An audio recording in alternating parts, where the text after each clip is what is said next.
know when we started believing that we can't live the life that we want.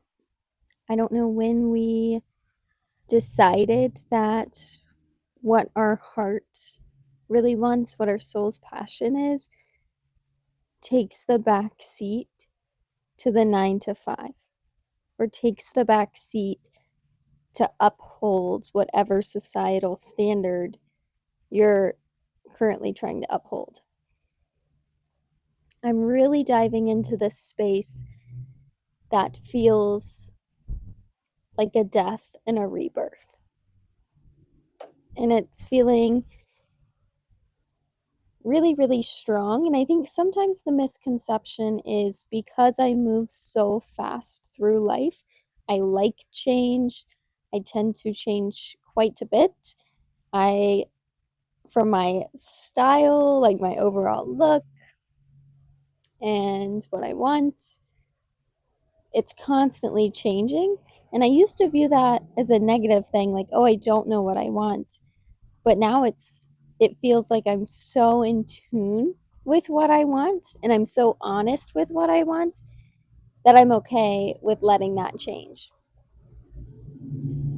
I used to think I had to put myself in a box and I had to exist in this box and this perfectly curated box that I could show people and say, this is who I am, and they would understand it, and everybody's egos would be happy. I used to live in that space where I thought, I'm doing it right if other people can understand me. Maybe I'm doing it right the way society would prefer me to do it so that people can understand me. But I'm not doing it right to my heart's soul and to my passion and to what genuinely lights me up if I'm understandable. I don't even understand all that I am. And that's because I'm not all that I was meant to be in this lifetime yet. But it just seems like a lot of people exist in this space where we don't believe in ourselves.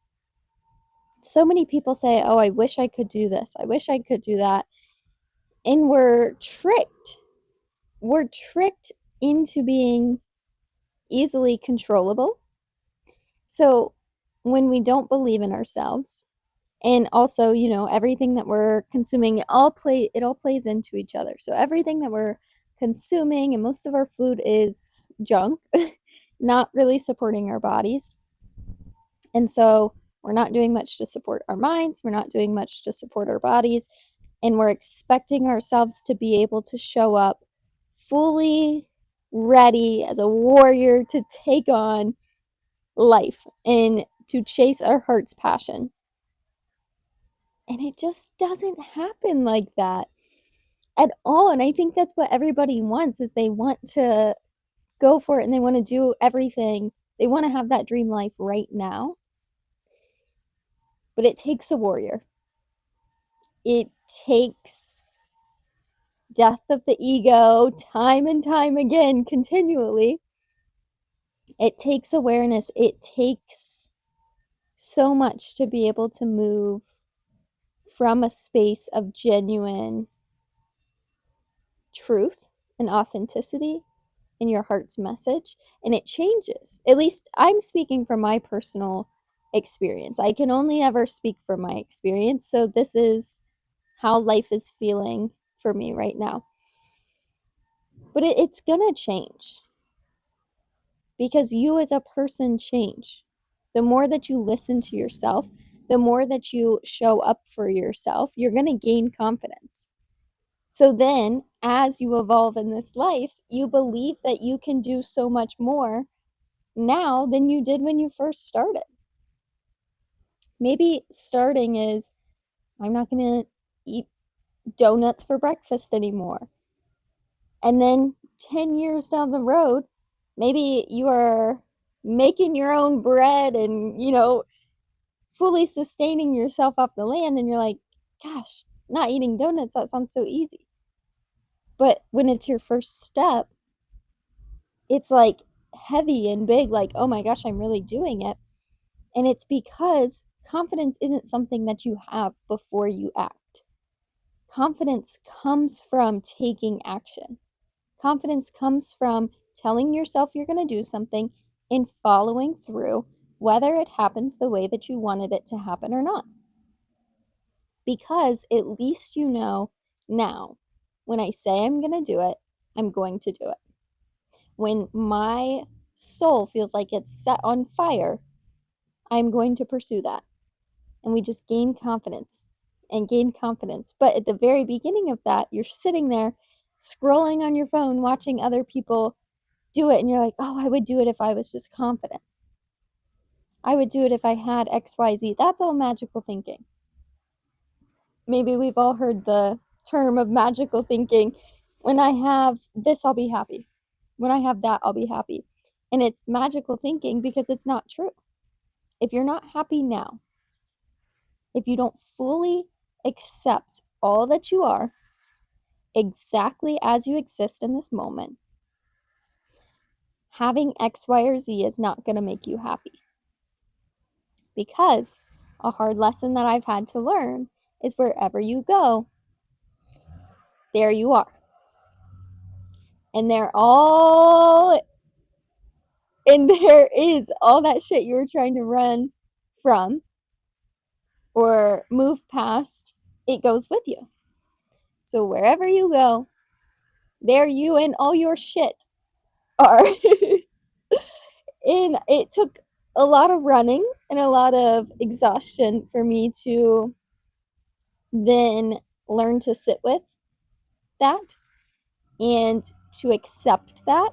And maybe acceptance gets a bad rep because I think it can come off if you don't hear it, if you're not hearing it in this way that I'm saying it, then you might say to yourself, well, I'm just supposed to accept this job that I hate. I'm supposed to accept, whatever it is for you.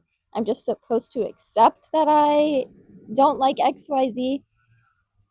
And it's not that you accept and not do, it's that you accept that this is wholly where you are.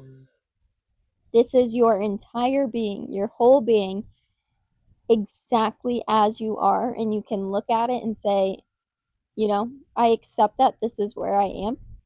I accept that all of my decisions have led me to this point. It's radical accountability. It's that moment that you quit complaining about what has happened to you and you take all the acceptance and all the accountability and say, you know what? My actions put me here. This is who I am in this moment. That's okay. And I'm going to do something about it. And there's just something that I noticed so many people missing. That is the do something about it part. There can be self-love, but we still need action. There can be acceptance, but we still need action. It's not, this is who I am, and so I accept it, and so should everybody else. There should always be the intention to grow. This is who I am right now, and I love all that she entails. I love all the parts that maybe some people would label good and bad. Too much, not enough, whatever label people want to add to that. But for me, it's enough. In this moment, in this version, who I am, sitting here existing as I am, is enough for this moment. And as I continue to grow, I will be enough in each moment. It takes away the seeking, it takes away waiting for something to save you, it takes away the magical thinking. This moment is enough. As I exist in this moment is enough. And if there's not something that I want to carry forward, I don't have to. And that's kind of the death and rebirth that I feel like I'm going through right now. And I feel like I've gone through so many of these. because I am a person that likes change. I don't want to stay in a life that feels comfortable. And I mean that in the sense of I don't want to get too comfortable, kind of. Like, I don't want to get lazy, get so comfortable that I get lazy, get so comfortable that I start to let that voice in my head win that says, well, it's so nice here. It's so cozy here. It's so familiar here. Why would we do anything else? I never want to become stagnant in being comfortable. And so it is hard when you say, for me right now, it's the life that I have is beautiful. It's whole. I'm happy. It's comfortable. And it's just started to become too comfortable. I want to challenge myself because I want to grow. I want to see all that this life has to offer. I want to explore as much of the world as I can. This world is so beautiful, and I just don't think we should limit ourselves to such a small experience of it. A lot of us live a lot more in the mind than we do in the world. Even when I'm talking to people, I've noticed a lot of people will say, oh, I saw this video about this. Oh, I saw this video, but they don't have the experience to talk to it. Their stories are something that they've seen, not something that they've done. And I don't want to live that way. I want to have the stories and say, yeah, this is what I did. And maybe it didn't turn out great. Maybe it was wild. Maybe I learned a lot along the way. Maybe it was more beautiful than I could have ever imagined. But I would rather have the story and the experience to share from my own heart and from my own existing in the world than what I saw sitting on my couch scrolling. And so as I am diving into this space, I think a lot of the letting go that's happening in the death phase, I'm not quite to the rebirth. So it can be a bit painful because it's letting go of a lot. And what I'm letting go of right now, I think, is a lot of material comfort. We become comfortable with all the things that we have because it's easy to identify with all that we have. But at the end of the day, what we have, what we own physically at this time, is not who we are at all. And so, fully trusting who I am more than what I have. And so, I'm letting go of a lot of material things, a lot of my external comforts to put myself in new situations, to see what's going to happen, to see how my soul can play this one out. And I don't know where I'll go first, but I don't have to know. I'll figure it out along the way. But I just wanted to talk about this because I think a lot of people get stuck and they feel the desire, they feel the fire, and they get stuck somewhere between the desire and the follow through. And I don't know if it's people's opinions or, a lot of what I'm going through right now is realizing how much we consume, how we don't live in tribes anymore. We don't live in communities where we're all helping each other, where everybody has a purpose. If you were good at fishing, that's what you did and you provided for people that way. If you were good at sewing, that's what you did and you provided for people in your community that way. Everybody served a purpose because you did what you were good at. And now it's like we're giving energy to things that we can do to make money, to everybody have their own set of everything. I don't know when, like in history, this switched or why this switched, but like families are all living in separate homes 10 minutes from each other, paying, 4 or 5 different mortgages, 4 or 5 sets of utilities, 4 or 5 groceries, and we're also busy that we're not, in a garden, providing what we can, using what we are naturally good at to provide for people. And we've lost this sense of community. We've lost this sense of tribe. I think a lot of us have lost the sense of belonging because we're just consumers. We're machines more than we're humans, consuming on our phones, consuming all this space. We're taking up a lot of space. We want a big house. We want to fill the house with all the fancy things. And I'm just getting to this point where I'm like, I don't know that I believe it anymore. I don't know that I need a ton of space.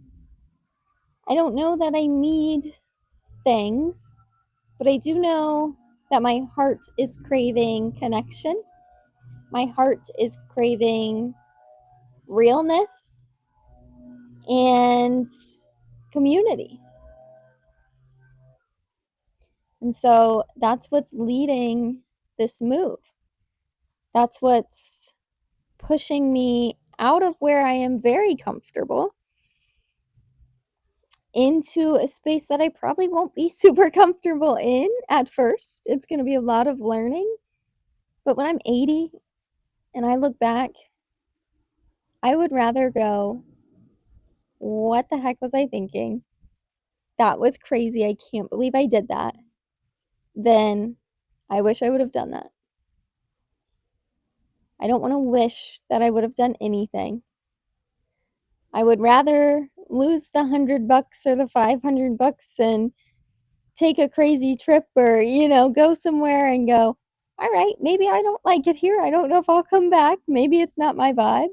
And no, then make it to the end of my life feeling like I heard the whispers of my soul, but I didn't run with it. I just want to live free. And I think free is an internal state. And I'm continuing to learn what free means to me. In every phase, in every death and rebirth, it gains a different meaning, or the meaning just alters a little bit. And so I just want to be a student of this life. I've learned so much and I've experienced so much that I already look at my life and I feel like, damn, I can't believe I've done this. And I love it. And I love it. I think that's how, at least for me, this speaking from my heart's soul and how I want to live my life. I never want to wonder. So I'm just going to go for it. So I hope if you've listened to this, if you've stuck through all the way to the end, you go for something. You go for whatever you feel is right in your soul. Whatever that little whisper that you keep hearing, that little download you keep hearing, that feeling you keep getting, I hope you go for it. I hope you live in a way that you feel proud of. Live in a way that actually makes you feel alive. And you're going to do great. Thanks for hanging out.